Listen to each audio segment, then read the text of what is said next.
Assalamu alaikum class.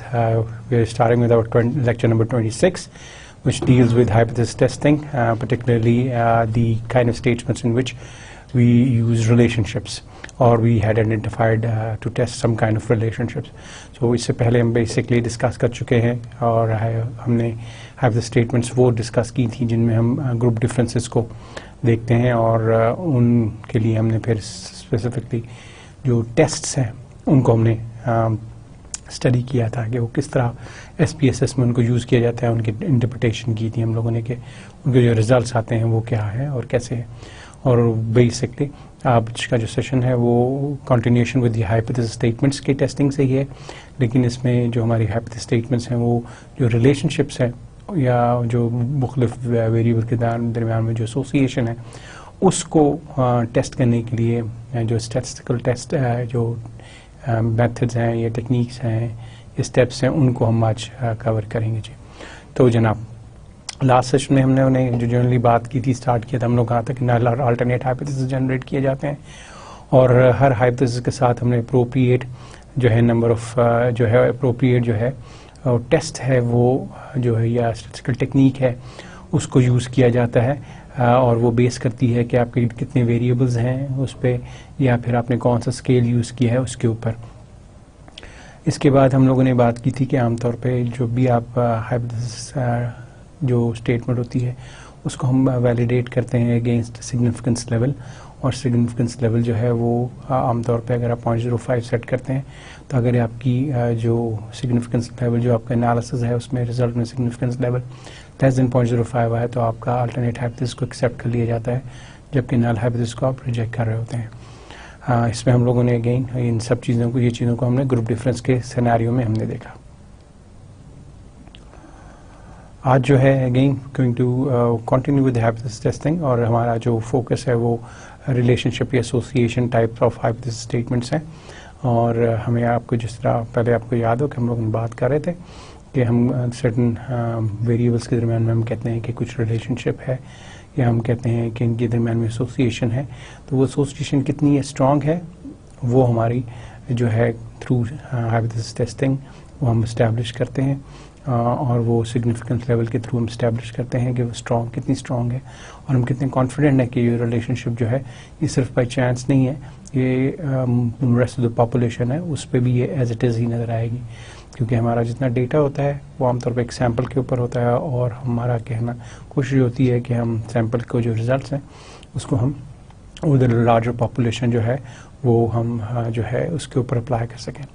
तो ये जो जितनी इस डिस्कशन चल रही है ये इससे पहले जो थी हमारी डिस्क्रिप्टिव एनालिसिस की, जिसमें हम लोगों ने बेसिकली जो एनालिसिस किया था वो हम लोगों ने एक जिसमें हमने field of data general idea लेने की बात की थी कि एक डेटा क्या कह रहा है, डेटा किस क्वालिटी का है। अब जो जितनी डिस्कशन हो रही है इन्फ्रेंशियल स्टैटिस्टिक्स कहलाती है, जिसमें हम इन्फर कर रहे होते हैं कि ये जो हमारी जो फाइंडिंग्स हैं इसको हम अपनी प्रेडिक्शन की तरफ हम जा रहे होते हैं कि लेट्स से आपके पास जो इस पर्टिकुलरली यहाँ पे हमारे पास अगर एक एक्स वेरिएबल है उसका इम्पैक्ट वेरिएबल वाई के ऊपर है, तो हम क्योंकि हमारे पास आमतौर पे इंडिपेंडेंट वेरिएबल जो होता है उसको हम उसमें हम चेंजेस कर सकते हैं, और डिपेंडेंट वेरिएबल जो होता है उसको उसके ऊपर उसका इम्पैक्ट हो रहा होता है, तो हम कह रहे होते हैं कि कुछ जो चेंज हम एक्स वेरिएबल पे करते हैं उसका इम्पैक्ट जो है वो वाई वेरिएबल के ऊपर किसी हद तक होता है। वो इम्पैक्ट कितना होता है, उसकी सेवेरिटी कितनी है, उसकी इंटेंसिटी कितनी है, वो हम अपने एक सिनेरियो में उसको इस्टेब्लिश कर लेते हैं, और फिर हम जब वो इस्टेब्लिश कर लेते हैं तो हम उसके बेसिस पे फिर आगे रेकमेंड कर रहे होते हैं कि जी ऐसा सिचुएशन में जब हमारे पास सर्टन वैल्यूज़ को जब इंक्रीज़ करेंगे डिक्रीज़ करेंगे तो हमारा डिपेंडेंट वेरिएबल जो है वो इंक्रीज़ करे या डिक्रीज़ करेगा। तो ये इन अ सेंस हम सॉर्ट ऑफ अपने जो डिपेंडेंट वेरिएबल है उसकी जो उसका जो उसमें जो चेंज है उसको हम सॉर्ट ऑफ जो है प्रिडिक्ट करने की कोशिश करते हैं by first of all doing sort of research. एक छोटे सैम्पल लेवल पे हम उसको रिसर्च करने के बाद हम बेसिकली कोशिश होती है कि हम इस सैम्पल में जो उसकी जो कैरेक्टरिस्टिक्स हैं जब हम अंडरस्टैंड कर लेते हैं, हम कहते हैं कि यही सैंपल जो है रिप्रेजेंटेटिव ऑफ द पॉपुलेशन है।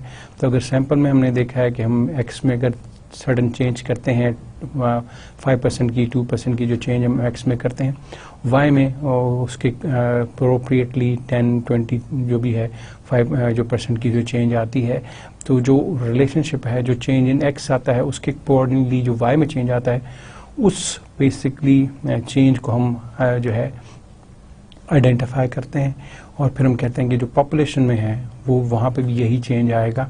इसलिए जो चेंज आप करेंगे, हम अगर हमें वाई में कोई चेंज लानी है तो एक्स में इतना % हम चेंज लाएंगे तो वाई में चेंज आ जाएगी। तो बेसिकली इसका कॉन्सेप्ट ये है कि हम आइडिया ये है कि हम चाह रहे हैं कि क्योंकि इंडिपेंडेंट वेरिएबल को हम चेंज कर सकते हैं, उसमें हम कुछ मॉडिफिकेशन कर सकते हैं, वो हमारे कंट्रोल में होता है, जबकि डिपेंडेंट वेरिएबल जो है वो असर हो रहा है, उस पर असरअंदाज हो रहा है इंडिपेंडेंट वेरिएबल से।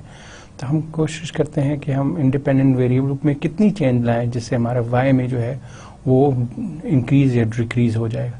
तो आइडिया इज़ दैट। अब जैसे सिंपली ऐसे है कि हम कहते हैं कि हम सैलरी बढ़ा लें, इससे हमारे एम्प्लॉयज़ की मोटिवेशन बढ़ जाएगी। तो ये कितनी सैलरी बढ़ाएं, इसका कितना % रेशो है, सैलरी का कितना इम्पैक्ट है, क्योंकि कुछ स्टेज पे जाके सैलरी आप बढ़ाए हुई तब भी लोगों की मोटिवेशन इंक्रीज नहीं होती, बिकॉज वो सर्टन पॉइंट इन टाइम पे उनके लिए पैसा इंपॉर्टेंट नहीं रहता। तो वो जो रिलेशनशिप है वो कितने स्ट्रॉन्ग है, उसका क्या इंटेंसिटी है। तो उससे ये होता है कि जब हमें जो हम एनालिसिस करते हैं, जिस तरह के भी हम इस सैंपल के ऊपर हम लोग जो डेटा कलेक्ट करें एनालिसिस करते हैं, इससे हम बेसिकली सर्टन वेरिएबल्स के दरमियान में जो रिलेशनशिप है वो इस्टेब्लिश कर लेते हैं और उससे हम कहते हैं कि अच्छा जी ये जो हमें वाई में जो चेंज है वो हमें जब चाहिए तो उसमें कितनी % अगर हमें चेंज वाई में चाहिए तो उसके हिसाब से हम जो है इंडिपेंडेंट वेरिएबल को मैन्यूवर करते हैं, और ताकि हमारे पास जो डिपेंडेंट वेरिएबल है उस तरह का उसके अप्रोप्रिएट उसका रिजल्ट हमें सामने नज़र आना शुरू हो जाए। तो ये बेसिकली इसके पीछे फिलॉसफी इसकी है। अब आगे हम चलते हैं कि ये जो है जो हमारे स्टैटिस्टिकली इसको हम कैसे करते हैं। इसमें हमारे पास 2 तरह की चीज़ें हैं जिसमें हम कोरिलेशन निकालते हैं, ये रिग्रेशन एनालिसिस निकालते हैं जनरली।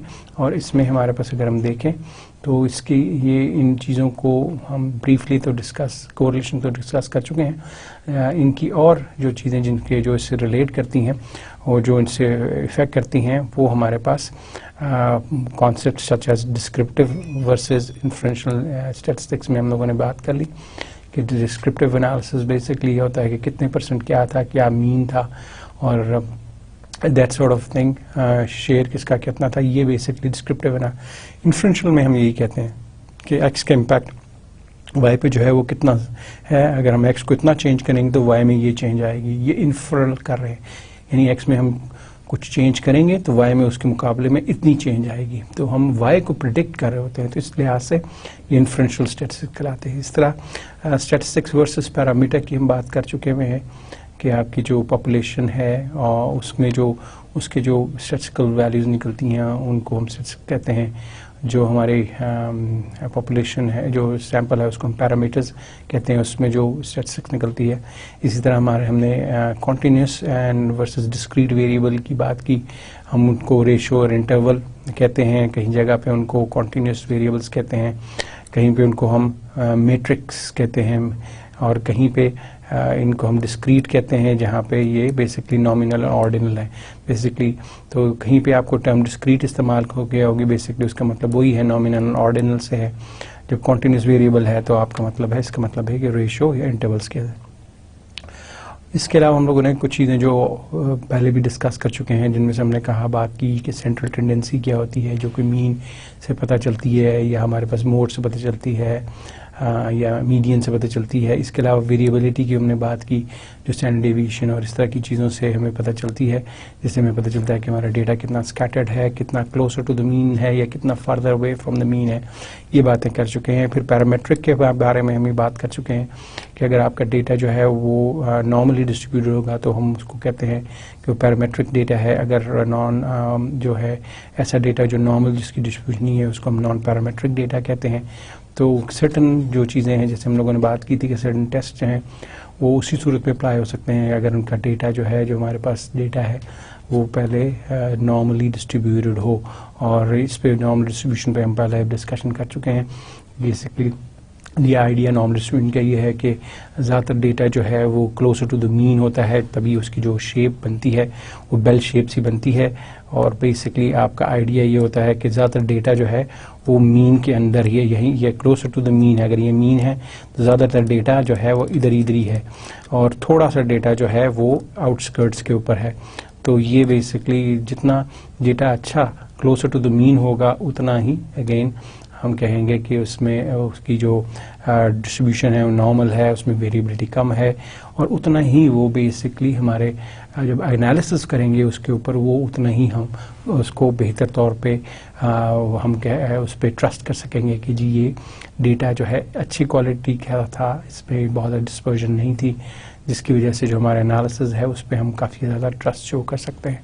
तो ये चीज़ें जो थी हम लोगों ने पहले डिस्कस कर चुके हुए हैं। अब बात हम करते हैं measuring the measurement of the association के ऊपर। जब बात करते हैं तो उसमें हम लोगों ने एक चीज़ ये देखते हैं कि हम देखते हैं कि वेरिएबल एक्स का और वाई का आपस में क्या कोरिलेशन है, क्या ताल्लुक है। कोरिलेशन में हम ये होता है, ये नहीं कहते कि एक्स की वजह से वाई हो रहा है, हम कहते हैं कि दोनों जो है वो एक दूसरे के रिलेट करते हैं। तो डिफरेंस ये है कि सॉर्ट ऑफ इसमें बेसिकली जो आपका आइडिया होता है वो ये होता है कि आप कहते हैं कि लेट्स से ए, वेरिएबल ए और वेरिएबल बी जो है ये आपस में रिलेट करते हैं। रिलेट से मतलब दोनों एक दूसरे को इन्फ्लुएंस करते हैं। कॉजल और कोर जो हम कॉजल रिलेशनशिप में अगर याद हो तो हम कहते हैं कि ए जो है वो बी को कॉज कर रहा है। कोरिलेशन में ऐसी बात नहीं होती। कोरिलेशन में हम कहते हैं कि ए और बी जो है दोनों रिलेटेड है, यानी ए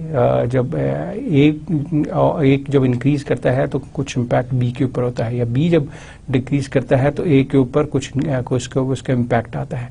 तो दोनों एक दूसरे को इम्पैक्ट कर रहे होते हैं, यानी ये इसके ऊपर कर रहा होता है और यहाँ से बी जो है इसके ऊपर इम्पैक्ट कर रहा होता है। तो दोनों एक दूसरे को इम्पैक्ट कर रहे होते हैं। जब ऐसी कोई सिनेरियो हो, हम यानी इंडिपेंडेंट डिपेंडेंट के सिनेरियो ना हो, जस्ट वेरिएबल्स हों और उनका आपस में एक दूसरे से रिलेशनशिप हो, तो हम उनको कोरिलेशंस कहते हैं।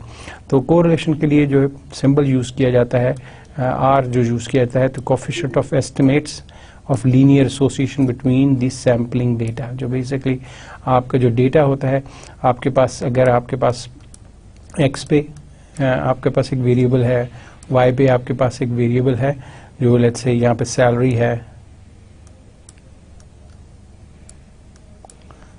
है और यहाँ पे आपके पास लेट्स से हम कहते हैं कि एज है। तो हम कहते हैं एज और सैलरी जो है दोनों कोरिलेट करते हैं, या एज या एक्सपीरियंस जो है वो कोरिलेट करता है। जितना ज़्यादा आपका एक्सपीरियंस है उतनी ज़्यादा आपकी सैलरी है। अब ये है कि सैलरी जो है एज की वजह से सैलरी नहीं है, या सैलरी की वजह से एज नहीं है। आप कहते हैं कि आपस में ये दोनों रिलेट करते हैं, किसी एक की वजह से दूसरा है नहीं, आप कहते हैं आपस में रिलेट करते हैं। तो ये थोड़ा सा एक आपकी जो है पॉइंट ऑफ व्यू है, वो उसमें आपने जो एहतियात करनी है। वो आप कहते हैं कि सैलरी जो है वो रिलेट करती विद एज और एज रिलेट करती विद सेल। ये नहीं कहते कि सैलरी जो है वो एज यानी जो है एज जो है वो सैलरी की वजह से डिटरमिन हो रहा है, ऐसी बात नहीं कह रहे हम। तो जब ऐसी सिचुएशन होती है तो हम कहते हैं कि ये दो वेरिएबल्स ऐसे हैं जो बेसिकली दोनों इंडिपेंडेंट वेरिएबल्स हैं, इनका आपस में कोरिलेशन है। ठीक है जी। तो अब इस सेंस में देखा जाए, जब उनके रिलेशनशिप को देखा जाता है तो वहाँ पे हम कोएफिशिएंट जो है आर की वैल्यू को निकालते हैं, और जो ये कोएफिशिएंट जो है इनकी स्ट्रेंथ ऑफ देयर रिलेशनशिप को बताता है कि कितना स्ट्रॉन्ग रिलेशनशिप है। ये एज और सैलरी के दरमियान में कितना स्ट्रॉन्ग रिलेशनशिप है, ये सैलरी और टैक्स के दरमियान में जो है वो क्या रिलेशनशिप है। आमतौर पर टैक्स गिवन जो है, टैक्स डिडक्टेड और टैक्स गिवन जो है, ये अगर ऐसा कोई चीज़ देखी जाए तो शायद सैलरी और टैक्स की तरफ में बहुत ही स्ट्रॉन्ग को रिलेशन नज़र आ जाएगा, क्योंकि आमतौर पे जितनी सैलरी होती है उसी के रेशो के हिसाब से आपका टैक्स डिडक्ट हो रहा होता है। अनलेस के आप खुद दे रहे हो तो शायद आप थोड़ा बहुत ऊंचा नहीं करते हो टैक्स के ऊपर, लेकिन जनरली सैलरी और टैक्स जो है वो बिल्कुल बहुत स्ट्रॉन्ग कोरिलेट है, उनकी जो रिलेशनशिप है वो बहुत स्ट्रॉन्ग है। बल्कि यहाँ तक कि कभी कभार ये कितने स्ट्रॉन्ग हो जाएंगे कभी कभार कि ये इनमें what we call as collinearity आ जाती है। ये बेसिकली दोनों एक ही चीज़ें हैं, उनका कोई रिफाइंड फॉर्म है। तो अगर ऐसी कोई चीज़ आती है तो उसका मतलब ये है कि दोनों बेसिकली एक ही फॉर्म की चीज़ें हैं। तो टैक्स और सैलरी के दरमियान में भी कोरिलेशन है, लेकिन ये मोर और लेस ऐसा है पॉसिबल कि टैक्स जो है वो क्योंकि डिडक्ट होता है फ्रॉम सैलरी, तो इन दोनों के दरमियान में एक स्ट्रॉन्ग कोरिलेशन आ जाएगा, which is basically not right. बहुत ज़्यादा स्ट्रॉन्ग कोरिलेशन आ जाता तभी वो डेंजरस है, बिकॉज बेसिकली ये दोनों चीज़ें एक ही चीज़ है। सैलरी जो है या टैक्स जो है it is basically derived from salary. तो अगर दो वेरिएबल्स को हम करें, इनके दरमियान में हम एसोसिएशन चेक करें तो वो बहुत ही ज़्यादा हाई आएगी। तो इस लिहाज से आपको एहतियात करनी है कि जब कोरिलेशन देख रहे हैं तो किन किन के दरमियान में आप कोरिलेशन देख रहे हैं। ठीक है जी। तो इसके अलावा हम बात कर रहे थे कि जो रिलेशनशिप होता है वहाँ पे वो ये भी है कि रिलेशनशिप आपका पॉजिटिव भी हो सकता है और नेगेटिव भी हो सकता है। अगर आपका रिलेशनशिप पॉजिटिव है तो आप कह रहे हैं कि बेसिकली आप कह रहे हैं कि जब सैलरी बढ़ती है, ठीक है, तो एज जो है या जब जहाँ और वहाँ पे वैसे ही एज भी बढ़ रही है, जहाँ सैलरी बढ़ रही है वहाँ पे एज भी बढ़ रही है। तो इन दोनों के दरमियान में क्या है, एक पॉजिटिव रिलेशनशिप है। ठीक है। और अगर हम कहते हैं जो भी बेसिकली आपका इस तरह का ग्राफ बनता है, जो इसको लीनियर ग्राफ कहते हैं। ऑन दी अदर हैंड हम कहते हैं कि जूं लेट्स से आपकी कोई और वेरिएबल लेते हैं जिसका इन्वर्स, जो एक तो हमारी एग्जांपल होगी पॉजिटिव की, कोई ऐसी एग्जांपल ले लेते हैं जिसमें इनका रिलेशनशिप नेगेटिव है। हम कहते हैं कि आपके पास जैसे कि जो सैलरी बढ़ती जा रही है तो इसमें एक जो चीज़ है कि कुछ वेरिएबल्स के दरमियान में उसका पॉजिटिव रिलेशनशिप हो सकता है। हमने कहा कि सैलरी बढ़ती है तो हम कह रहे थे कि एज जो सैलरी बढ़ी है उसी तरह एज भी बढ़ती नज़र आ रही है, तो इन दोनों के दरमियान में पॉजिटिव रिलेशनशिप। दूसरा सिनेरियो हो सकता था कि जैसे सैलरी बढ़ रही है किसी इंडिविजुअल की, उसका स्ट्रेस लेवल भी बढ़ रहा है, मे भी उसकी जॉब जो है वो बहुत कॉम्प्लेक्स हो रही है, या जो सैलरी बढ़ी है उसकी जॉब में कम्प्लेक्सिटी ज़्यादा आती जा रही है। तो जो सैलरी बढ़ती जा रही है उसी तरह उसके, तो इसका जो ग्राफ बनेगा हमारे पास अगेन सैलरी है यहाँ पे, और यहाँ पे हम कह सकते हैं कम्प्लेक्सिटी ऑफ जॉब कह सकते हैं, या इसमें सॉरी कम्प्लेक्सिटी भी एक्चुअली पॉजिटिव में आएगा। यहाँ पे हम लेते हैं स्ट्रेस, स्ट्रेस भी एक्चुअली जो सैलरी बढ़ती जा रही है स्ट्रेस जो है बढ़ता है, ये भी पॉजिटिव ही बनता है। ऑपोजिट में क्या चीज़ आ सकती है कि आपके जो अगर ऑपोजिट है तो बेसिकली आपका ग्राफ इस तरह बनेगा कि जो ये बढ़ता जा रहा है और यहाँ पे ये जो अमाउंट है, ये जो चीज़ है वो आपकी रिड्यूस होती है। तो ये बेसिकली आपका एक इन्वर्स में ग्राफ बनता चला जाता है। इट्स बेसिकली इंडिकेट्स कि इसका नेगेटिव रिलेशनशिप है। और as we will go for hopefully will come across कोई नेगेटिव की जो एग्जांपल है उसको हम देख लेंगे। तो बेसिकली आपके पास जो रिलेशनशिप है वो पॉजिटिव भी हो सकता है और नेगेटिव भी हो सकता है। तो पॉइंट ये है कि दो चीज़ें हैं कि आपने पॉजिटिव रिलेशनशिप या नेगेटिव रिलेशनशिप है। In any case you want to know कि कितना स्ट्रॉन्ग रिलेशनशिप है, ये चीज़ आपके लिए इम्पोर्टेंट होती है। तो इसकी ये एग्जांपल ये जैसे देख लें कि यहाँ पे ये सारे के सारे जो वेरिएबल्स हैं such as sales, salesman, population, income और एडवर्टाइजमेंट, इन जो 5 वेरिएबल्स हैं इनके दरमियान में जब इसने कोरिलेशन रन किया है अमंग दीज वेरिएबल्स, तो बेसिकली ये इंडिकेट कर रहा है, ये टेबल हमने पहले भी देखा है कि अगर हमारे पास सेल्समैन है और सेल्स के दरमियान में जो है वो क्या है, एक पॉजिटिव रिलेशनशिप है और ये 0.76 है। ये चीज़ हमने पहले बताई थी कि जो पॉजिटिव या नेगेटिव रिलेशनशिप हो सकता है, लेकिन पॉजिटिव और नेगेटिव के साथ साथ इसकी वैल्यू जो हो सकती है, जो आर की जो वैल्यू है वो आपकी +1 और -1 के दरमियान में होती है। 0 का मतलब होता है कि कोई रिलेशनशिप नहीं है, जबकि ये -1 और ये +1 के दरमियान में होता है। तो जो ये 0 के करीब आता है इसका इंडिकेट करता है कि रिलेशनशिप नहीं है, और जो ये दूर चला जाता है आपके और क्लोजर टू -1 या +1 आता है तो हम कहते हैं कि नेगेटिव रिलेशनशिप है, ये पॉजिटिव रिलेशनशिप है। तो इस केस में ये इसका क्वाइट स्ट्रॉन्ग पॉजिटिव रिलेशनशिप है जो 0.76 है, क्लोजर टू 1 है। इसके मुकाबले में ये जो है ये अच्छा रिलेशनशिप नहीं है, which is weak relationship which is closer to 1। तो इसका मतलब है सेल्समैन और पॉपुलेशन के दरमियान में कोई रिलेशनशिप नहीं एग्जिस्ट करता। सेल्समैन और पॉपुलेशन के दरमियान में कोई रिलेशनशिप नहीं है। इसी तरह पॉपुलेशन और इनकम के दरमियान भी वो कह रहा है कि कोई रिलेशनशिप नहीं निकला। एडवर्टाइजिंग एक्सपेंसेस के हिसाब से कि थोड़ा सा मॉडरेट लेवल का, बल्कि वीक रिलेशनशिप है। तो एनीथिंग पॉइंट जो है आपके 0.5 ऑनवर्ड, चाहे माइनस है या प्लस है, ये indicates decent relationship between these two variables. इससे कम नीचे है तो आपका वो वीक रिलेशनशिप में आ जाता है। इसके साथ साथ क्या चीज़ होती है, जहाँ ये रिलेशनशिप की स्ट्रेंथ बता रहा होता है, वहाँ पे उसकी सिग्निफिकेंस लेवल भी बता रहा होता है।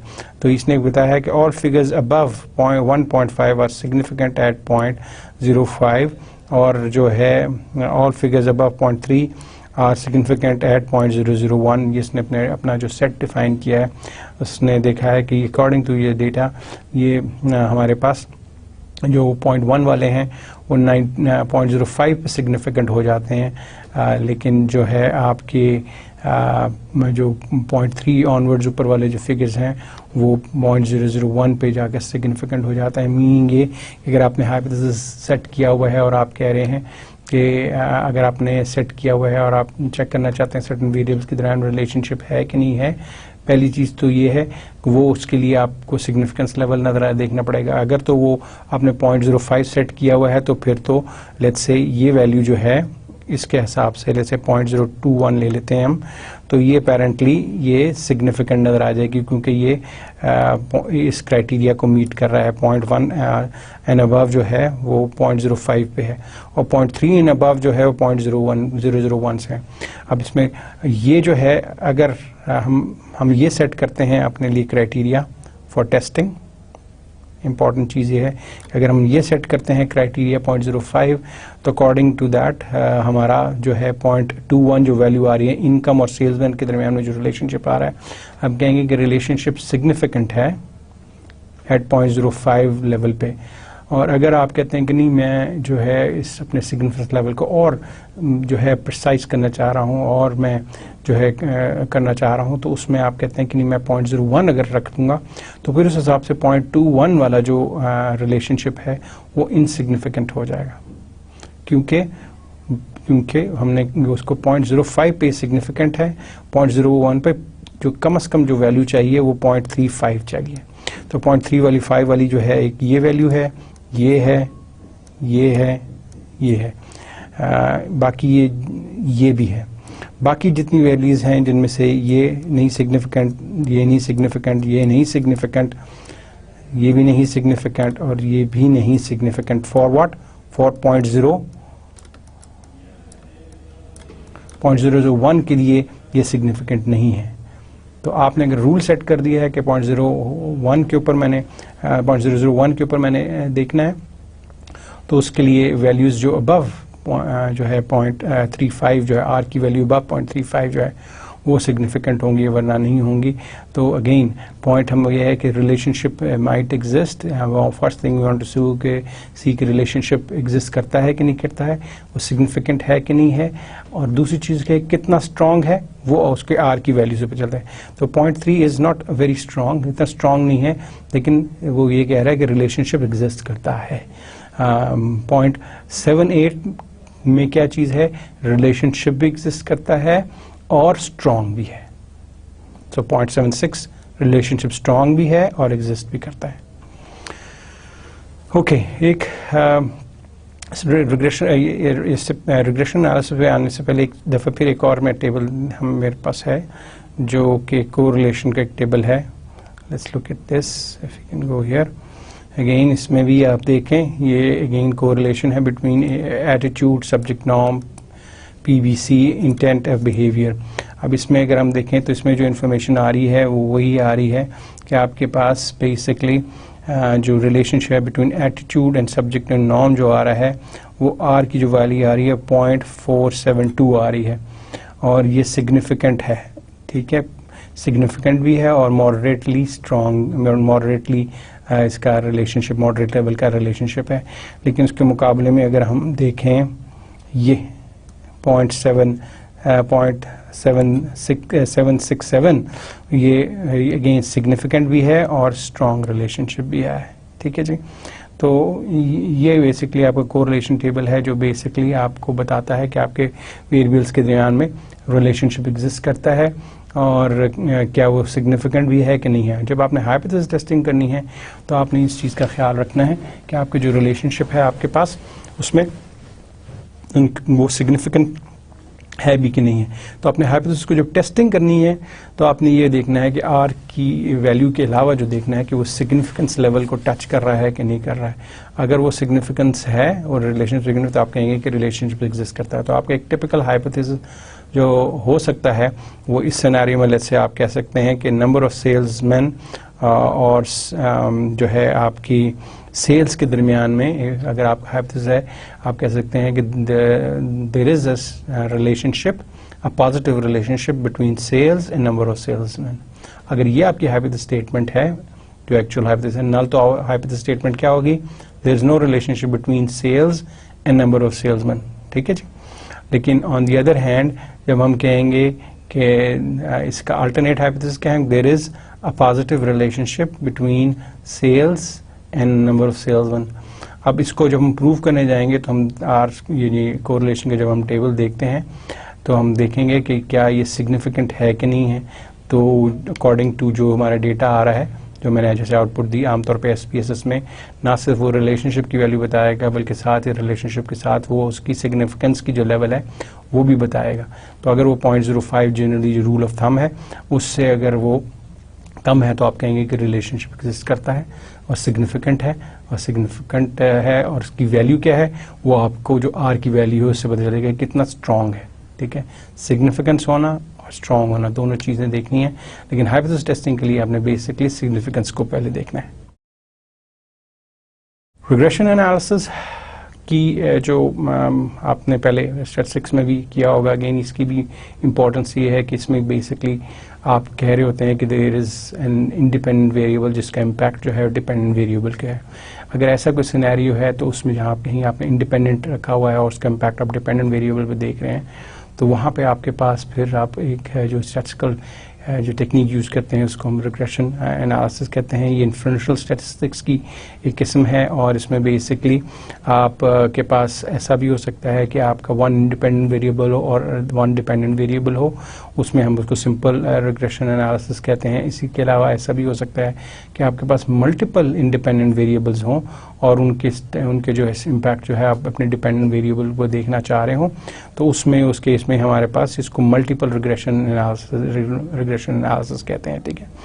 तो एग्जांपल लेट्स से 1 की जो है lowering the salary influences the performance की जो बात कर रहे हैं, इसमें कि जितनी लोअर सैलरी होगी उतनी ही जो है परफॉर्मेंस जो है वो आपकी ख़राब होगी। अब ये इस केस में आप कह रहे हैं कि इस because of the low salary performance जो है वो इज़ बीइंग अफेक्टेड।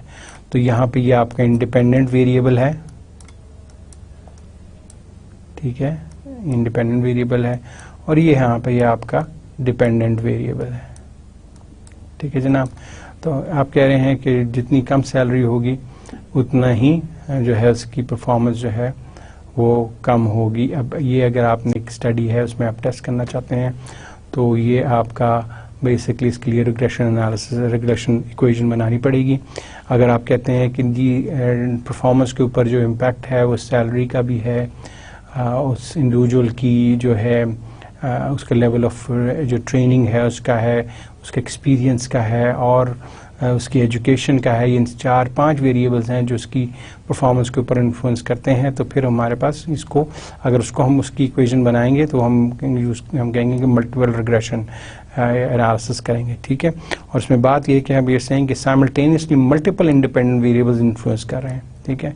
यहाँ पे एक सिंगल वेरिएबल और यहाँ पे मल्टीपल, वही जो सिनेरियो हमने बात की थी कि अगर हम प्योर कॉजल की तरफ जब जाएंगे, कॉजल स्टडीज़ की तरफ जाएंगे तो वहाँ पे हम एक ही वेरिएबल लेते हैं और उसको हम कहते हैं डिपेंडेंट वेरिएबल, बाकी सबको हम न्यूट्रलाइज कर लेते हैं, कांस्टेंट हम उनको करते हैं बाय मेकिंग देम सेम, ठीक है। यानी एज है या एजुकेशन है, अगर ऐसा सिनेरियो है और हम सब एक वेरिएबल को देख रहे हैं तो अगेन उसके लिए भी आपके पास रिग्रेशन एनालिसिस रन कर सकते हैं। और अगर आप कहते हैं कि आप ये करना चाहते हैं कि मल्टीपल जो है वेरिएबल्स का impact simultaneously on the dependent variable एक के साथ देखना चाहते हैं कि क्या अगर ये सारे वेरिएबल्स इम्पैक्ट कर रहे हैं तो डिपेंडेंट वेरिएबल पे क्या होता है उसको, तो उस पर कितना इम्पैक्ट आता है या उसका जो है वो कितना चेंज जो है वो प्रेडिक्ट हो रहा है। क्योंकि इंडिपेंडेंट वेरिएबल का जो इम्पैक्ट जब डिपेंडेंट पे आ रहा है तो आप कह रहे हैं कि अगर इतना चेंज इंडिपेंडेंट में होगा उतना चेंज उसके जो है परफॉर्मेंस पे होगा। मीनिंग जितनी लो सैलरी होगी उतनी ही लो परफॉर्मेंस होगी। तो कितनी लो सैलरी या सैलरी में कितनी रिडक्शन हो रही है तो उसके अकॉर्डिंगली परफॉर्मेंस में कितना फ़र्क पड़ रहा है। तो ये आपके इंडिपेंडेंट वेरिएबल की बात कर रहे हैं। जबकि मल्टीपल में भी अगेन आप यही देख रहे होते हैं कि कितना एजुकेशन की लेवल हाई होगा तो उतनी ही सैलरी परफॉर्मेंस उसके ऊपर उनका लेवल का भी उतनी ही लेवल परफॉर्मेंस की भी हाई। यानी लेट्स से अगर इसने बीबीए किया हुआ है तो उसकी परफॉर्मेंस देखें, और अगर हम कहते हैं कि नहीं इसने किया हुआ है एमएस किया है पीएचडी, उसकी परफॉर्मेंस को देखें तो आप कह रहे हैं कि नहीं एजुकेशन का इम्पैक्ट है, आपके एज का इम्पैक्ट आ सकता है, आपकी सैलरी का इम्पैक्ट आ सकता है, आपके और डिफरेंट वेरिएबल्स हैं उनका इम्पैक्ट आ सकता है। तो इस सेंस में आपके पास मल्टीपल वेरिएबल्स का जो इम्पैक्ट है वो आप साइमल्टेनियसली देखते हैं कि डिपेंडेंट वेरिएबल पे क्या है। तो ये जॉइंटली इसको हम रिग्रेस करते हैं, और यूजुअली जो डेटा इसमें यूज़ किया जाता है वो इंटरवल या रेशियो स्केल होता है फॉर रिग्रेशन एनालिसिस। तो जो भी इनके वेरिएबल्स होते हैं आमतौर पे उनके लिए आपके पास जो है रेशियो या इंटरवल एनालिसिस हैं। सम एनालिसिस रिग्रेशन एनालिसिस डिज़ाइन किए गए हैं जिनमें जो है नॉमिनल भी है लेकिन वो स्पेशलाइज्ड रिग्रेशन एनालिसिस हैं, टिपिकल नहीं है, वो भी हैं लेकिन उनकी एक आपको स्पेशल और तरह के जो है एनालिसिस रिग्रेशन एनालिसिस लगाने के लिए टूल यूज़ करना पड़ता है। तो बात यह है कि हमारे पास जो रिग्रेशन एनालिसिस करते हैं तो चंद आउटपुट्स निकलती हैं जिनमें से एक वैल्यू जो निकलती है वो आर स्क्वायर की निकलती है, जो सबसे ज़्यादा हमारे लिए इम्पोर्टेंस और जो है उसके लिए होती है। बेसिकली स्पेशली जो मल्टीपल एनालिसिस कर रहे रिग्रेशन एनालिसिस कर रहे होते हैं तो हम देखते हैं कि इसका आर स्क्वायर की क्या वैल्यू आ रही है। बेसिकली तो हम ये कहना चाह रहे होते हैं कि अगर हमारी जो डिपेंडेंट वेरिएबल है उसकी जो वेरिएबिलिटी उसमें जो चेंज है वो हमारे जो इंडिपेंडेंट वेरिएबल की वजह से है, तो हमारे इंडिपेंडेंट वेरिएबल का क्या कंट्रीब्यूशन है टुवर्ड्स मेकिंग दैट चेंज, कितना इम्पैक्ट है। तो ये बेसिकली वो कहते हैं कि हम जब आर स्क्वायर निकालते हैं तो is the value which indicates that the amount of variance explained in the dependent variable. जो आपका डिपेंडेंट वेरिएबल में जो वेरिएंस है, जो चेंज है, वो एक्सप्लेन कर रहा होता है, वो उसको प्रिडिक्ट कर रहा होता है। तो वो जो आपका इंडिपेंडेंट वेरिएबल है जो आर स्क्वायर की वैल्यू है, because of the independent variables जो आर स्क्वायर की वैल्यू निकलती है वो ये बता रही होती है कि आपके जो डिपेंडेंट वेरिएबल में जो वेरिएंस आ रही है वो कितनी वेरिएंस है, और उस वेरिएंस को ये 3 या 4 या 5 जो वेरिएबल्स हैं ये उसको एक्सप्लेन कर रहे हैं। उसमें जो चेंज आ रही है डिपेंडेंट वेरिएबल में वो इन 3 या 4 वेरिएबल्स की वजह से आ रही है। तो जो चेंज आ रही है डिपेंडेंट वेरिएबल में वो कितनी आ रही है वो आर स्क्वायर से पता चलता है। इसके अलावा आमतौर पे जो रिग्रेशन एनालिसिस इक्वेशन बनती है उसको बेसिकली अगर आपके पास सिंपल आप कहते हैं कि सिंपल रिग्रेशन एनालिसिस है तो एक्स जो है वो आपका कहेंगे कि जो है वो इफ़ेक्ट करता है वाई को, और हम कहते हैं इसका अगर इसकी अगर इक्वेशन बनाएं तो हम कहते हैं Y is equal to function of X, यानी जो है वाई जो है एक्स में जो वैल्यू डालेंगे, अगर 2 डालेंगे तो एक्स की वैल्यू जो है वो 4 हो जाएगी। इसकी वैल्यू अगर हम 3 डालेंगे तो एक्स की वैल्यू जो है वो लेट्स से 6 हो जाएगी। तो by change in the X Y में चेंज जो है वो स्टडी कर लिया जाता है। तो आइडिया ये इसका गेन फिलॉसफी ये है कि आप क्या करते हैं, आप एक्स के अंदर और वाई के अंदर दोनों वेरिएबल्स का आप डेटा कलेक्ट करते हैं सर्टेन इंस्टेंसेस के लिए।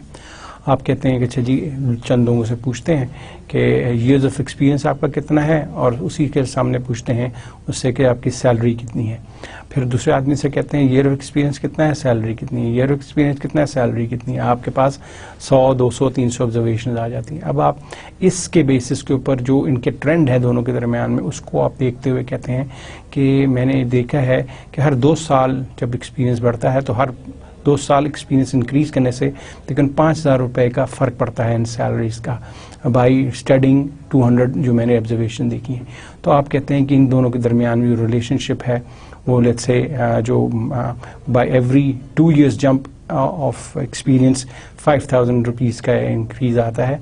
तो इनके दरमियान में एक जो रिलेशनशिप है वो हम कह सकते हैं कि ये बेसिकली जो है प्रेडिक्शन इसकी जो है वो ऐसे है कि with certain change in x जो है और certain amount of dependent variable में चेंज को मैं प्रेडिक्ट कर सकता हूँ। तो नेक्स्ट टाइम अगर कोई मुझसे कहे कि जी मेरी जो एज है वो 35 है, तो बिकॉज ऑफ द मॉडल जो मैंने बनाया है, इक्वेशन जो बनाई है, मैं उसमें वैल्यू उसकी डाल के और जो आपकी जो कोफिशिएंट है बेसिकली जो निकलता है उससे मल्टीप्लाई उससे करके मैं बता सकता हूँ कि आपकी जो है सैलरी कितनी होनी चाहिए। I can predict that. Basically जब ये इक्वेशन को सिंथेसाइज करते हैं तो ये बताता है कि y is equals to a which is a constant plus b which is the coefficient जिस रेशो से b में x में की जो है वो जो चेंज आ रहा है और साथ में द एरर टर्म, ये आपकी इक्वेशन बनती है रिग्रेशन इक्वेशन जो आपने स्टैटिस्टिक्स में भी कवर किया होगा। तो बेसिकली आप ये कह रहे हैं कि here the x person let's say जो है बर्थ ईयर जो है वो सिम्बलाइज कर रही है इन टर्म्स ऑफ जो आपकी ईयर है उसको रिप्रेजेंट कर रही है और Y let's say is this salary है आपकी है, ठीक है। तो आप कह रहे हैं कि मैं अगर ईयर या नंबर ऑफ ईयर्स को हम ये भी कह सकते हैं, बर्थ ईयर को भी कह सकते हैं या हम actual number of years age को हम कह सकते हैं। तो हम जैसे एज पुट करें या ईयर ऑफ जो बर्थ पुट करें, हमें ये फंक्शन है ये जो फंक्शन बनाया है ये हमें बता दे कि आपकी सैलरी कितनी होनी चाहिए। ये सारा इसका फिलॉसफी है पीछे आपकी रिग्रेशन एनालिसिस की, कि आप अपने डेटा के बेस के ऊपर एक मॉडल बना लेते हैं और कहते हैं कि जी मेरे मॉडल के हिसाब से जितनी उसमें एक्स और वाई के दरमियान में जो वेरिएबिलिटी है, जो एक्स वाई के अंदर जो चेंज आ रहा है एक्स की वजह से, वो इतना परसेंट चेंज आता है। जब इतना परसेंट एक्स में चेंज आता है, इतना उसके रेलेवेंट जो है वाई में इतना परसेंट चेंज आ रहा होता है। तो इसको अगर 2% इधर चेंज आता है तो 3% इधर आता है, जब 3 इधर होता है तो वहाँ पे 5% चेंज आता है। तो जो रिलेशनशिप है और जो डिपेंडेंसी एक दूसरे के ऊपर है वो मुझे एक सॉर्ट ऑफ एक मेरे पास ये जो इक्वेशन ड्रॉ करती है ये मेरे पास जब आ जाती है तो इसके बेसिस पे फिर मैं क्या करता हूँ, इस इक्वेशन के अंदर जब भी मैं चाहूँ कोई वैल्यू पुट करूं, जो नोन वैल्यू है अननोन वैल्यू मेरे पास वो सामने निकल आती है। तो ये बेसिकली रिग्रेशन का जो है रूल है और इसके बेसिस पे हम बेसिकली ये प्रिडिक्ट करने की कोशिश कर रहे होते हैं कि मुख्तलिफ जो ऑर्गेनाइजेशन में जो वेरिएबल्स हैं उनका आपस में क्या डिपेंडेंसी है। तो ताकि हम जब हम कोई मॉडिफिकेशन करना चाहें अपने डिपेंडेंट वेरिएबल के अंदर, क्योंकि डायरेक्टली हम उसको नहीं कर सकते, तो हम क्या करते हैं, हम अपने इंडिपेंडेंट वेरिएबल्स को चेंज करते हैं और जब हम इंडिपेंडेंट वेरिएबल्स को चेंज करते हैं तो हम एक्सपेक्ट करते हैं कि इसके इक्विवेलेंट जो हमारी मॉडल जो था, जो हमने पढ़ा है और जो हमने असेस किया है, उसके हिसाब से इतनी चेंज हमारी डिपेंडेंट वेरिएबल में आ जाएगी। या लेट्स से हम कहते हैं अगर इतने हम एडवर्टाइजिंग में एक्सपेंसेस करेंगे तो हमारी सेल जो है वो 10% इंक्रीज कर जाएगी। अगर हम कहते हैं कि 2 मिलियन हम से 3 मिलियन जो है अपनी एडवर्टाइजिंग में करेंगे तो हमारी जो है सेल जो है वो 20 मिलियन हो जाएगी। तो उन दोनों के दरमियान में हम क्या करते हैं कि वाई डेवलपिंग दिस मॉडल, तो हम बेसिकली प्रिडिक्ट कर रहे होते हैं कि डिपेंडेंट जो है वो हम अपना जो है वो उसको हम किसी हद तक इन्फ्लुएंस कर सकते हैं by changing the independent variable. और उसके बेसिस पे हम कह सकते हैं कि जी हमने एडवर्टाइजिंग में इतने पैसे जो बढ़ा दिए हैं, इंक्रीज कर दिए हैं, तो वी एक्सपेक्ट कि सेल्स अब इतनी बढ़ जाएगी, तो we can predict the sales. तो this is what the whole philosophy behind regression is, कि आप कहते हैं कि हम एक्स को सर्टेन जब उसको हम चेंज करेंगे तो हम वाई को बता सकते हैं कि वाई में अब क्या चेंज आएगी, वाई के अंदर किस किस्म की कितने लेवल की चेंज आएगी। क्योंकि वाई बेसिकली हमारे जो मॉडल के अंदर वो ऐसा वेरिएबल होता है जो डिपेंड कर रहा होता है कि उसको हम चेंज डायरेक्टली नहीं कर सकते। तो उसमें है वो डिपेंड, क्योंकि सेल्स जैसे हमने कहा वो डिपेंड करती है किसके ऊपर, एडवर्टाइजिंग पे, प्रोडक्ट की क्वालिटी के ऊपर, प्राइस के ऊपर, बहुत सारी और चीज़ें जिनके ऊपर इन पर। तो अगर हम कहेंगे जी अच्छा ठीक है, out of this price, advertising expenditure और क्वालिटी जो लेवल है, ये 3 ऐसे फैक्टर्स हैं, तो हम कहते हैं कि अच्छा क्वालिटी में हम इतना चेंज करेंगे तो सेल्स में इतना फ़र्क पड़ेगा। अगर क्वालिटी को हम इन्हांस कर लेते हैं अपनी, या क्वालिटी में हम स्पेंड इतना करते हैं तो एडवर्टाइजिंग में हम स्पेंड इतना करेंगे तो हमारी सेल्स में इतना फ़र्क पड़ेगा।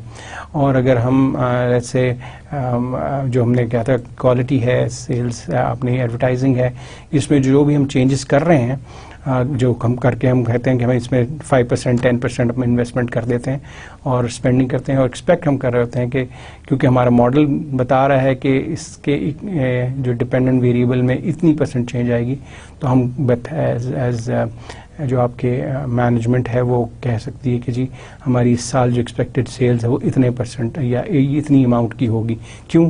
बिकॉज हमने अपने जो इंडिपेंडेंट वेरिएबल्स हैं जो उसको इन्फ्लुएंस करते हैं उसमें हमने चेंजेस लाए, जैसे कि हमने प्राइस को रिड्यूस किया जिससे सेल्स बढ़ेगी, हमने एडवर्टाइजिंग इंक्रीज़ की जिससे सेल्स बढ़ेगी, हमने जो है अपनी क्वालिटी में स्पेंडिंग ज़्यादा की, इम्प्रूवमेंट की, इसको इन्हांस किया, इससे हमारी आएगी। तो हमारे हिसाब से अकॉर्डिंग टू हमारा जो मॉडल है, अगर हमने ये चेंजेस इसमें किए हैं तो हमारा सेल्स एक्सपेक्टेडली इतना है। तो this is the philosophy behind it.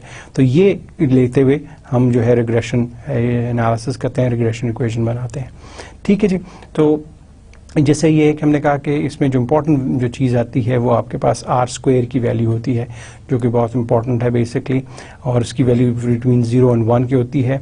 और R² जो वैल्यू है, लेट्स से अगर हमारे पास आ रही है 0.11 एंड द सिग्निफिकेंस लेवल इसका आ रहा है 0.009 और इसका स्टैंडर्ड आ रहा है 0.08 और उसकी कांस्टेंट वैल्यू जो है, कांस्टेंट की वैल्यू जो ये आ रही है, तो आपकी जो रिग्रेशन की इक्वेशन जो बनती है वो ये है, this is the constant, this is your coefficient of your जो आपका है R² की जो कोफिशिएंट है, और ये जो आपके पास जो ये आपका एरर टर्म की जो वैल्यू निकल रही है, this is what you will receive. On the other hand इसी एग्जांपल को अगर हम देखें यहाँ पे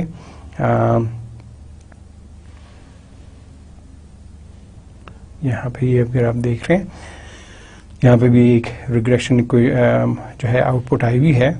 इसको अगर हम स्टडी करेंगे, थोड़ी सी कॉम्प्लेक्स है लेकिन let's look at this similar one.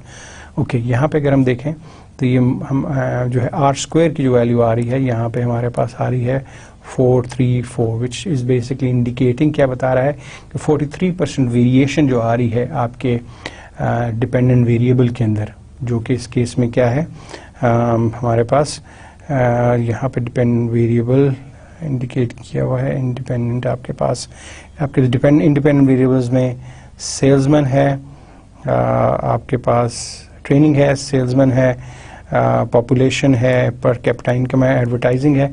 इन चारों का जो इम्पैक्ट आ रहा है ऑन द डिपेंडेंट वेरिएबल कितना आ रहा है, यानी 43% जो है, ये 0.43 को हम कहते हैं 43% ऑफ वेरिएशन जो है वो बेसिकली एक्सप्लेन हो रही है किससे, इन से। ये एक्सप्लेन हो रही है बाय दीज 4 और 5 वेरिएबल्स। और इस केस में जो दूसरी जो चीज़ आप इसमें जो आती है जिसको हम कहते हैं बेटा आती हैं, ये एक्चुअली उनकी कंट्रीब्यूशन है। ये तो ओवरऑल कंप्लीट सारे वेरिएबल्स मिला के 43% वेरिएशन जो है डिपेंडेंट वेरिएबल में आती है। जैसे कि वही हमने कहा कि सेल्स अगर हम कह रहे हैं इंक्रीज होगी तो उसमें एडवर्टाइजिंग का क्या शेयर है, एडवर्टाइजिंग का भी इम्पैक्ट है, प्राइसिंग का भी इम्पैक्ट है और आपके क्वालिटी का भी इम्पैक्ट है। अब उसका इम्पैक्ट जो है वो कलेक्टिवली तो इम्पैक्ट ये है कि 43% जो चेंज आ रही होती है, 43% of the change can be predicted by the independent variables, जो कि 3 इस केस में है, इस केस में 5 हैं। और जो इनका अपना जो आउट ऑफ द 3 और आउट ऑफ द 5 जो यहाँ पे हैं, इनमें जो चेंजेस हैं इनका अपना अपना कंट्रीब्यूशन क्या है वो ये है। तो इसमें से अगर देखा जाए तो सबसे ज़्यादा जो कंट्रीब्यूशन है वो आपका एडवर्टाइजिंग का है, कि जितनी ज़्यादा इसका सबसे ज़्यादा रोल है, ये जो 43 के अंदर जो उसका कंट्रीब्यूशन जो है इसका सबसे ज़्यादा है। फिर आपका 28 का है और उसके बाद फिर 34 का है, फिर 28 का है, फिर 12 का है और फिर 9 का है, विच इज़ बेसिकली एडवर्टाइजिंग का सबसे ज़्यादा कंट्रीब्यूशन है in making the change, predicting the change in the dependent variable. Then comes the number of salesman है, फिर ट्रेनिंग है, फिर आपके पास पर कैपिटा इनकम है और फिर लास्ट में पॉपुलेशन है। तो ये इनका कंट्रीब्यूशन है। तो 43% ऑफ वेरिएबिलिटी जो है एक्सप्लेन हो रही है और ये 2 चीज़ें जो है आपने इसमें से पिक करनी है। तीसरी चीज़ जो इसमें से आपको देखनी है वो आपने सिग्निफिकेंस लेवल देखना है of the F value of the model. ठीक है, पहले तो आपने ये ओवरऑल मॉडल की बात, ओवरऑल मॉडल जो है वो बता रहा है कि ये जो आपका है ये सिग्निफिकेंट है कि नहीं है, ये जो प्रेडिक्शन आप कर रहे हैं या जो आप बेसिकली रिलेशनशिप बता रहे हैं इंडिपेंडेंट वेरिएबल के दरमियान में, ये कितना सिग्निफिकेंट है, आप कितना श्योर हैं। तो ये अपेरेंटली इसकी वैल्यू जो है 0.00 आ रही है, विच इज़ अगेन कि ये चारों वेरिएबल्स मिलके सिग्निफिकेंटली जो है ये इसमें चेंज को प्रिडिक्ट कर रहे हैं, सिग्निफिकेंटली ट्रैप कर रहे हैं, सिग्निफिकेंटली कैप्चर कर रहे हैं आपकी जो चेंज है जो डिपेंडेंट वेरिएबल के अंदर है। तो आपका अगर हाइपोथेसिस है जिसमें आप कह रहे हैं कि ये चार वेरिएबल्स जो हैं वो सिग्निफिकेंटली प्रिडिक्ट कर सकते हैं डिपेंडेंट वेरिएबल के अंदर चेंज, तो अपेरेंटली जब देखना हो तो दिस इज द वैल्यू यहाँ पे आपने देखना है according to your hypothesis testing. इससे आपको बता सकेंगे कि आपका हाइपोथेसिस प्रूव हो गया है कि नहीं प्रूव हुआ है। ठीक है जी, तो ये है। और इसमें यानी तीन चीज़ें हैं जो बहुत इंपॉर्टेंट हैं, आर स्क्वायर, सिग्निफिकेंस वैल्यू और जो आपके किसकी जो मॉडल की है, ओवरऑल सारे मॉडल की है, इसकी बात नहीं है। ये एक्चुअली आपके इंडिपेंडेंट जो सेपरेट इंडिपेंडेंट वेरिएबल्स हैं उनकी अलग-अलग भी ये सिग्निफिकेंस वैल्यू निकालता है। और इसमें से बेसिकली ये जो जैसे कि ये वैल्यू है ऑल्दो ये 0.9 आ रही है, तो ये कह रहा है कि ये कंट्रीब्यूशन ये जो नज़र आ रहा है फॉर द पॉपुलेशन इतना इसका रोल इतना नहीं है, इतना सिग्निफिकेंटली इसका रोल नहीं जो है नज़र आ रहा इन दिस पर्टिकुलर मॉडल। और इसलिए ये सब जो है आप ये जो आपने जो वैल्यूज़ बताई हैं 28, 34, 0.28, 0.34, 0.12, एक्चुअली 0.12 भी देखें तो ये भी आपके अगर 0.05 के हिसाब से तो ये दो को तो कहता है कि इनकी जो भी इनकी जो कंट्रीब्यूशन है उस पर उसका कॉन्फिडेंस इतना नहीं है, कहते हैं इतनी सिग्निफिकेंट नहीं है। बाकी जो तीन बाकी हैं उनका है। Overall model is okay, overall model जो है ये 6 के 6 ये 5 के 5 वेरिएबल जो है उनको किसी हद तक एक्सप्लेन कर रहे हैं, लेकिन इनके अंदर अगर हम स्पेसिफिकली देखा जाए तो पॉपुलेशन और पर कैपिटा इनकम जो है वो इतना कोई ख़ास इनका कंट्रीब्यूशन नज़र नहीं आ रहा अगर अलग-अलग देखा जाए तो। इसी को हम एक और एग्जांपल में देखते हैं। ये बेसिकली स्टडी कर रहे हैं intentions to quit the organisation. अगर ये डिपेंडेंट वेरिएबल है जिसको आप देखना चाह रहे हैं कि आप ऑर्गेनाइजेशन को छोड़ना चाह रहे हैं, तो क्या क्या चीज़ें हैं जिसकी जो इन्फ्लुएंस कर सकती हैं। आपकी एज जो है वो कहता है आपकी स्ट्रेस लेवल है, सेटिस्फैक्शन है, इन्वॉल्वमेंट है या बेनिफिट है, ये सब के सब वो कह रहा है कि ये वेरिएबल्स जो हैं ये प्रिडिक्ट कर सकते हैं किसको, आपकी इंटेंशन टू लीव। यानी अगर आपकी जितनी ज़्यादा उम्र बढ़ती चली जाती है मोस्ट प्रोबेबली आपकी जो है छोड़ने की जो ख्वाहिश है, इंटेंशन है, वो शायद ज़्यादा हो। इसी तरह जूं आप जितनी बंदे में स्ट्रेस ज़्यादा है आपकी ऑर्गेनाइजेशन को छोड़ने की ख्वाहिश भी शायद ज़्यादा हो। और इसी तरह जूं आपकी सेटिस्फैक्शन ज़्यादा है तो इसके रिलेशनशिप उसने क्या इंडिकेट की है, इसका इंडिकेशन जो बेटा नज़र आ रहा है मोस्ट प्रोबेबली वो नज़र आ रहा है नेगेटिव। तो ये खैर क्योंकि हमारे पास इसके हाइपोथेसिस स्टेटमेंट सामने नहीं है, लेकिन इसमें सिनेरियो के जो आउटपुट निकल रही है इनकी जो बीटा वर्जन निकल रही है उससे ये नज़र आ रहा है कि एज का नेगेटिव रिलेशनशिप है। हम पॉजिटिव देख रहे थे कि जूं आपकी एज बढ़ती जाती है आप ऑर्गेनाइजेशन को छोड़ना नहीं चाह रहे होते। आई वुड करेक्ट दैट, जो हम लोगों ने पहले बात की कि हमने जो सिनेरियो ले रहे थे कि जूं एज बढ़ती जाती है वो आपकी इंटेंशन जो है वो कम है होती जाती है छोड़ने की, क्योंकि मोस्ट प्रॉब्ली इसके पीछे जो लॉजिक है वो यही है कि आपका ऑलरेडी टेन्योर कंप्लीट हो रहा होता है, आप कहीं नई जगह पे नहीं जाना चाहते, तो शायद ये दिस इज़ वाई से इसका नेगेटिव रिलेशनशिप है। इसी तरह सेटिस्फैक्शन के दरमियान और इंटेंशन टू है, जितनी कम आपकी सेटिस्फैक्शन होगी उतनी ही ज़्यादा आपकी, तो हम वो नेगेटिव की बात कर रहे थे उस वक्त हमें ज़हन में नहीं आ रहा था कि नेगेटिव क्या रिलेशनशिप होता है। तो इसमें हमारे पास जो सेटिस्फैक्शन का रिलेशनशिप जो है वो किसके साथ, इंटेंशन के साथ जो है वो क्या है, वो इंटेंशन के साथ क्या है, वो एक नेगेटिव रिलेशनशिप है। और उसकी स्ट्रेंथ क्या है, वो ये स्ट्रेंथ है बेसिकली उसका कंट्रीब्यूशन ये है। और अब इसमें अगर हम ओवरऑल देखें तो हम कहते हैं आर स्क्वायर जो निकला इसका है 49, मतलब 49% ऑफ द वेरिएबिलिटी जो आपकी इंटेंशन के अंदर जो वेरिएबिलिटी है, जो चेंज आ रही है, वो इन 4 फैक्टर्स की वजह से, 5 फैक्टर्स की वजह से आ रही है। और इनके 4 या 5 फैक्टर्स का अपना अपना कंट्रीब्यूशन है with regardless of negative positive, ये इनका कंट्रीब्यूशन है।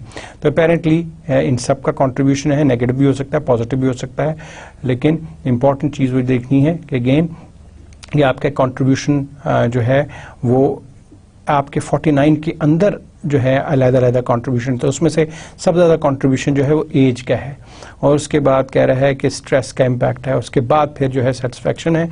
उसके मुकाबले में ये जो आपके पास पॉइंट जो इन्वॉल्वमेंट है और बेनिफिट है, इनकी जो है इनका इतना ख़ास जो है वो इम्पैक्ट नहीं आ रहा, लेकिन ओवरऑल 46% जो है वेरिएबिलिटी एक्सप्लेन हो रही है, और जो है इसकी जो पी की वैल्यू जो है वो ये आ रही है, which is the significance level. ये बेसिकली सिग्निफिकेंस लेवल है जो पी की वैल्यू लिखी हुई आती है यहाँ पे, ये this is significance level for the F value, F की वैल्यू ये आ रही है, और उसके सामने उसकी जो सिग्निफिकेंस लेवल 0.0001 है, which is close to again 99%। आप कॉन्फिडेंट हैं कि आपका जो ये रिज़ल्ट है, जो आपने कहा है कि प्रिडिक्शन जो कर रहे हैं कि 49% जो चेंज आती है, जो चेंज आपका इंडिपेंडेंट वेरिएबल में जो चेंजेस आ रही हैं, वो इन 4 फैक्टर्स की वजह से आ रही हैं। Okay, step wise multiple regression, again ये एक रिग्रेशन ही की एक और किस्म है, जिसमें बेसिकली आप सारे वेरिएबल्स को इकट्ठा नहीं एनालाइज करते, आप बारी बारी एक एक वेरिएबल एंटर करके देखते हैं कि उसका इम्पैक्ट आपके मॉडल के ऊपर क्या है। क्योंकि अगर आपके मॉडल में 6 वेरिएबल्स हैं और आप बारी बारी एंटर करके आप देखते हैं कि as they you include those variables into the model, उसमें मॉडल की जो प्रेडिक्टेबिलिटी है या जो वेरिएबिलिटी जो एक्सप्लेन कर रहा है, उसमें एनहेंसमेंट हो रही है कि नहीं हो रही है। अगर आप देखें ये आर स्क्वायर की वैल्यू जो है वो मॉडल 1, 2, 3 में ये as it's going down it's improving, और अगर आप देखें तो मॉडल जो 3 है उसमें बेसिकली मॉडल 1 में इसने बेसिकली एक वेरिएबल को कंसिडर किया हुआ था, मॉडल 2 में उसने 2 वेरिएबल्स डाले, तो ये एक्चुअली 0.77 से 0.85 हो गई, और जब उसने 3 वेरिएबल्स कंसिडर किया तो 8.87 हो गई। तो इसकी वेरिएबिलिटी जो है वो ज़्यादा एक्सप्लेन हो रही है जो जो ये मॉडल के अंदर नए वेरिएबल्स डालते जा रहा है। इसमें जो वेरिएबल जैसे उसने पहले डाला, उसने कॉस्ट एंड स्पीड को डाल के देखा, और बेसिकली उसकी इस वक्त जो उसकी वेरिएबिलिटी आई, जो आर स्क्वायर आया वो 0.77। फिर उसने क्या किया, cost and speed and security के साथ मिला के, इन दोनों को मिला के जब रन किया तो ये आपकी ये वेरिएबिलिटी नज़र आई, यानी दिस इज आर स्क्वायर की वैल्यू जो ये आ रही है। और जब उसने कॉस्ट, स्पीड एंड रिलायबिलिटी को जो है इंक्लूड किया फॉर टेस्टिंग की कस्टमर यूजेज कितनी अच्छी है, तो 0.873 जो है उसकी है। तो ये मॉडल में बेसिकली ये बता रहा है कि ये as the time as they are increasing as you are adding the variables, आपका मॉडल जो है वो बेहतर होता जा रहा है। इसमें बेसिकली अगेन आपको हेल्प करता है कि इन केस आप अपने मॉडल को अपने एडजस्टमेंट करनी है तो आप अपने वेरिएबल्स स्टेप वाइज एंटर करके, और आप देख सकते हैं कि किस वेरिएबल को निकालने से आपका मॉडल ज़्यादा बेहतर हो सकता है, जिससे आप की प्रेडिक्टेबिलिटी जो है वो इन्हांस हो सकती है। तो this is one way of doing that. तो यही चीज़ बेसिकली एक्सप्लेन कर रहा है कि मॉडल 3 में आर स्क्वायर जो है वो कॉस्ट एंड स्पीड की जो है वो 77% जो है कस्टमर यूजर्स को एक्सप्लेन कर रहा है। ठीक है जी। तो इसी तरह जब उसने उस मॉडल 3 में एज इज इंक्रीजिंग, तो वो आपकी प्रेडिक्टेबिलिटी जो है वो इन्हांस करती चली जा रही है। ठीक है, इसी की अगर इक्वेशन बनाएं तो ये आपकी उसकी रिग्रेशन इक्वेशन बन जाती है। इसमें आपकी कांस्टेंट है, ये एरर टर्म है, और ये इनके अलग-अलग जो वेरिएबल्स हैं उनका कॉन्ट्रीब्यूशंस है। ये एक्चुअली यहाँ पे पॉइंट लगा हुआ है, तो 0.35, 0.44 ये बेसिकली यहाँ से वैल्यूज़ आ रही हैं। ये जो हमारे पास 0.35, 0.34 यहाँ पे अगर देखें तो ये हमारे पास 0.448 आपके पास इसकी जो बेटा की वैल्यू आ रही है 0.448। यहाँ पे बीटा की स्टैंडर्ड है, अनस्टैंडर्डाइज्ड ये पॉइंट।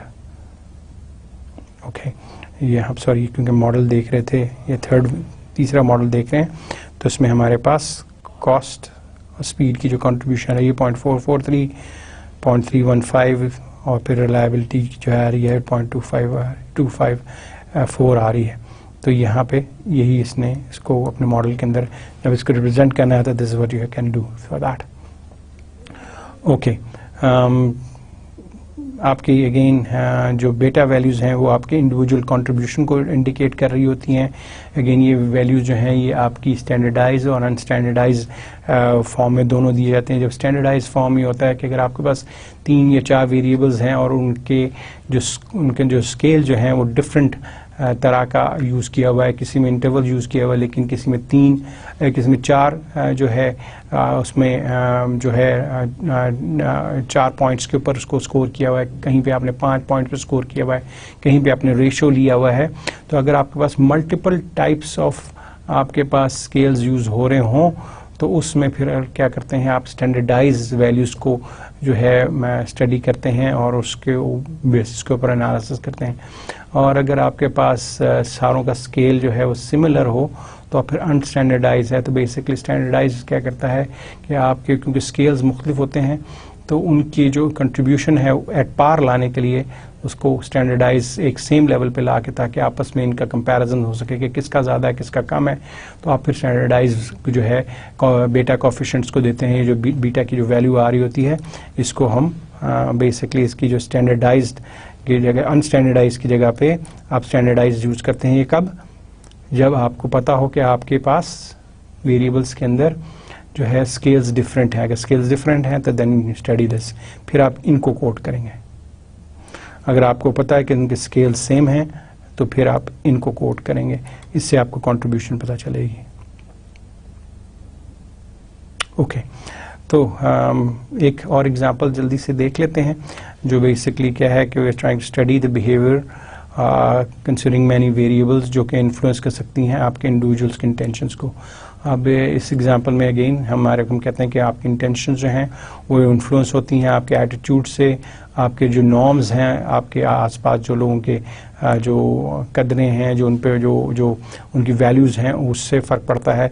और आपको आपका बिहेवियरल परसीव बिहेवियरल कंट्रोल है, ये तीसरा वेरिएबल है कि आप कोई चीज़ कर सकते हैं कि नहीं कर सकते, आपको कितना महसूस करते हैं कि आपका उस चीज़ों सिचुएशन पर कंट्रोल है।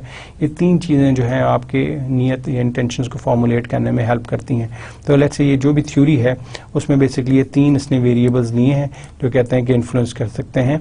तो कहता है कि आप थ्योराइज करते हैं कि ये मॉडल करते हैं कि attitude subject to norm and perceive behaviour और behaviour control effect the intentions, तो इनको इन्फ्लुएंस करता है। तो ये आपका मॉडल है।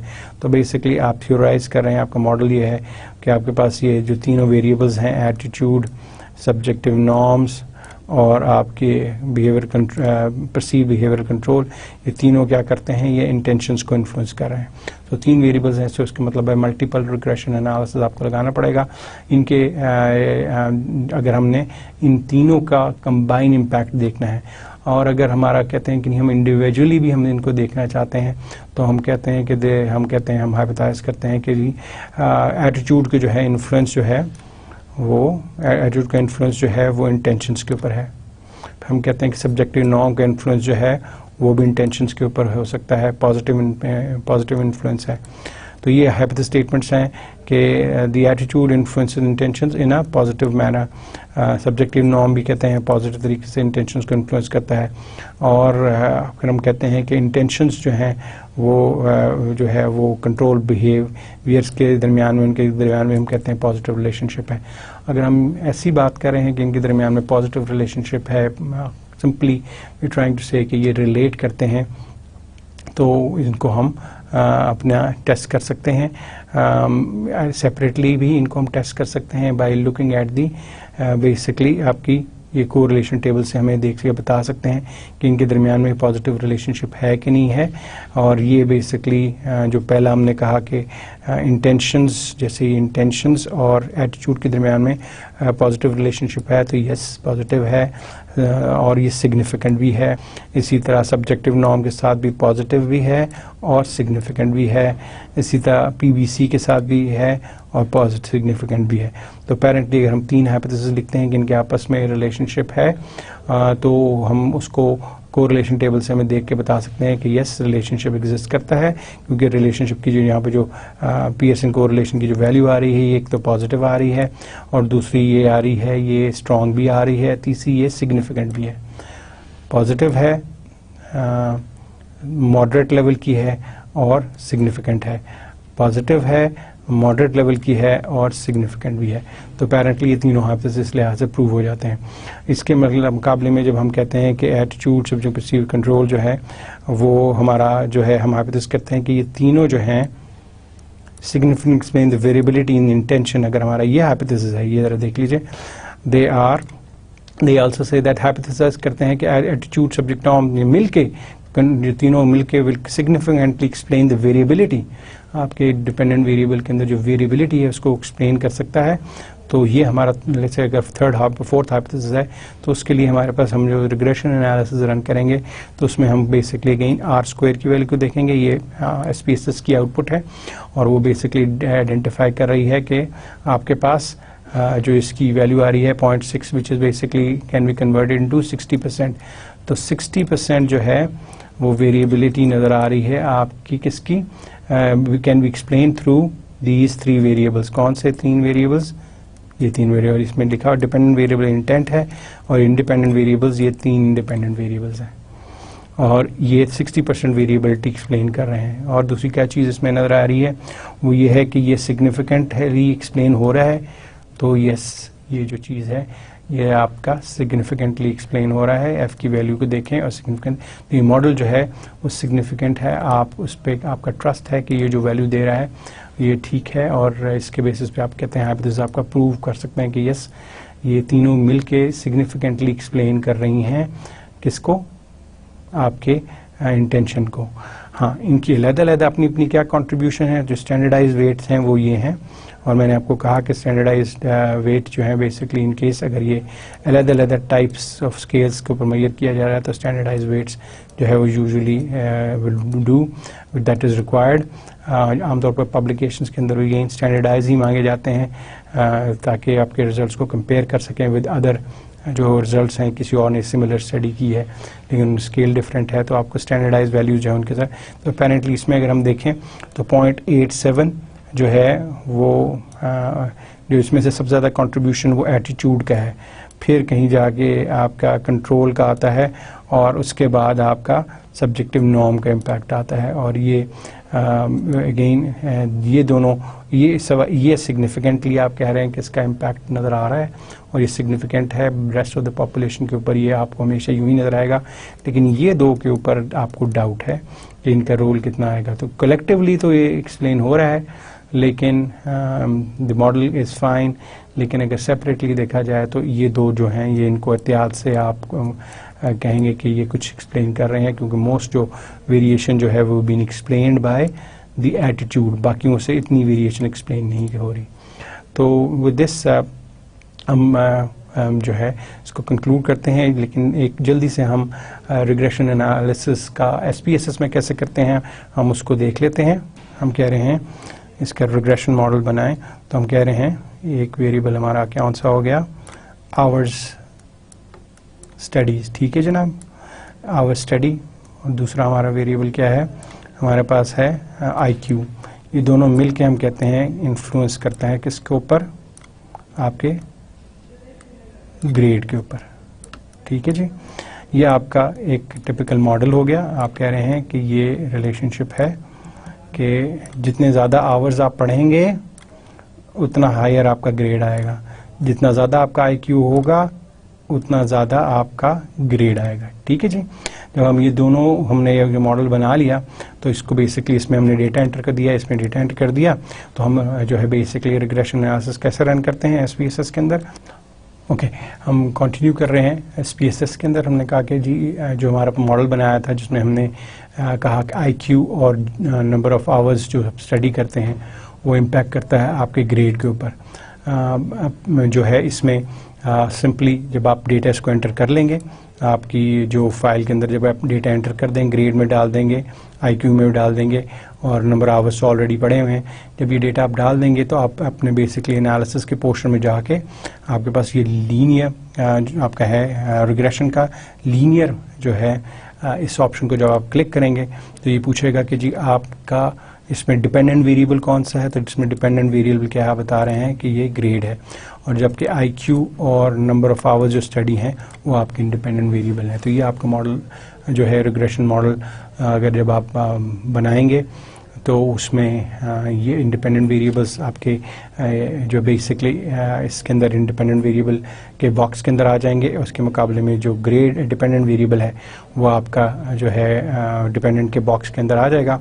और आप इसके बाद जो बेसिकली आप ओके करेंगे तो it will basically start running. ये इसमें क्योंकि सिस्टम में थोड़ी सी प्रॉब्लम आ रही है, वो जो आउटपुट्स मैंने जैसे आपको पहले दिखाई हैं वैसे ही बिल्कुल आउटपुट्स जो हैं वो इसमें जनरेट होंगी, जो आपने अभी थोड़ी देर पहले मैंने आपको दिखाई थी कि ये आउटपुट्स जिसमें से आपके पास R² की वैल्यू निकालेगा। जैसे कि हम लोगों ने बात की कि बिल्कुल ऐसे ही टेबल एक जनरेट होगा जिसमें R² की वैल्यू होगी और जो आपके दो इंडिपेंडेंट वेरिएबल हैं वो यहाँ पे नज़र आए होंगे और उनकी कंट्रीब्यूशन जो है वो उनकी यहाँ पे नज़र आएगी जनरली। तो बेसिकली स्टेप में हमने क्या किया, इंडिपेंडेंट वेरिएबल्स को अलग डिफाइन कर दिया, डिपेंडेंट वेरिएबल को डिफाइन कर दिया और हमने कहा कि इन की बेस पे आप बेसिकली ये डिफाइन करें कि ये दोनों मिल के वेरिएबल्स जो हैं उनकी R² की क्या वैल्यू आ रही है और ये जो है कितनी, ये जो रिलेशनशिप जो हम देख रहे हैं ये कितने ये सिग्निफिकेंट भी है कि नहीं है।